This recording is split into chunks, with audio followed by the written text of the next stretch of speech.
George Washington was a founding father and the first president of the United States, serving from 1789 to 1797.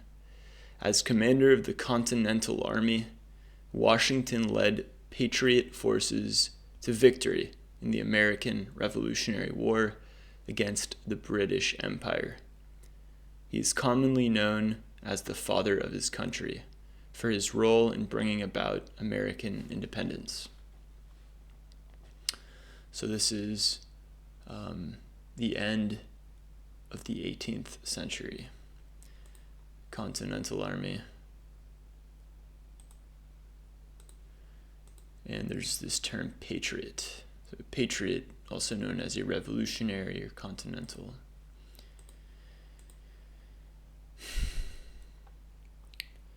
Born in the colony of Virginia, Washington became the commander of the Virginia Regiment during the French and Indian War. He was later elected to the Virginia House of Burgesses and opposed the perceived oppression of the American colonists by the British Crown. When the American Revolutionary War against the British began in 1775, Washington was appointed Commander-in-Chief of the Continental Army. He directed a poorly organized and equipped force against the disciplined British troops. Washington and his army achieved an early victory at the Siege of Boston in March 1776, but were forced to retreat from New York City in November.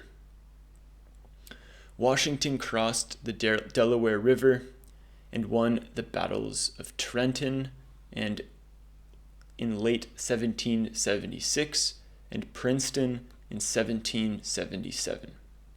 Then lost the battles of Brandywine and Germantown later that year. He faced criticism of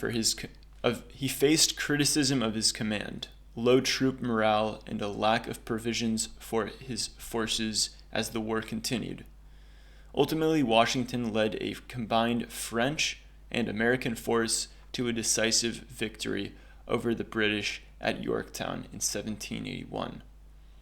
In the resulting Treaty of Paris in 1783, the British acknowledged the sovereign independence of the United States.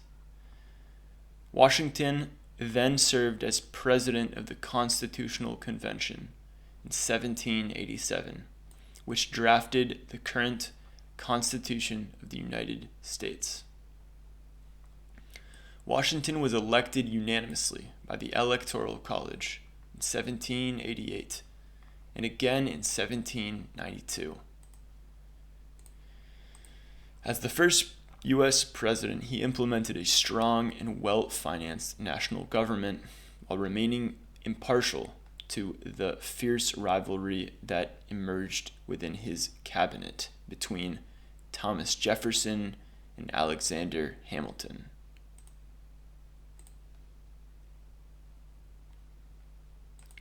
During the French Revolution, he proclaimed a policy of neutrality while supporting the Jay Treaty with Britain.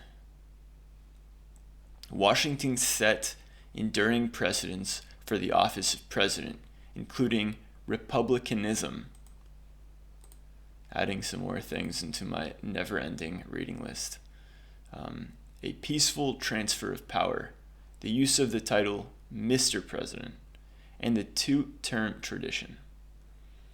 His 1796 farewell address became a preeminent statement on republicanism. Washington wrote about the importance of national unity and the dangers that regionalism, partisanship, and foreign influence pose to it. As a planter of tobacco and wheat at Mount Vernon, Washington owned many slaves. He began opposing slavery near the end of his life and provided in his will the manumission of his slaves. Washington's image is an icon of American culture, and he has been extensively memorialized. His namesakes include the national capital and the state of Washington.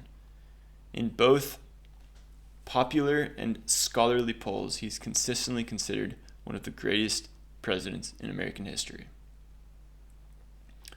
A lot to unpack here. This is just the intro. There's this term republicanism, which has its own Wikipedia. Maybe I'll add that to the reading list. Let's get a picture of the gentleman. There he is in all his glory. This is a portrait. This is the Hancock of the man.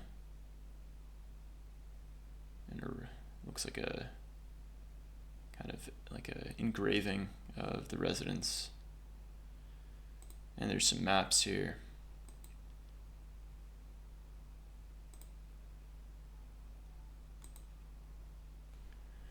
Anyways, this is the tip of the iceberg. A lot more to read on this article. It goes on and on and on about the different parts, essentially his biography. And this is a good article, according to Wikipedia, so it's worth checking out. That's it for this one.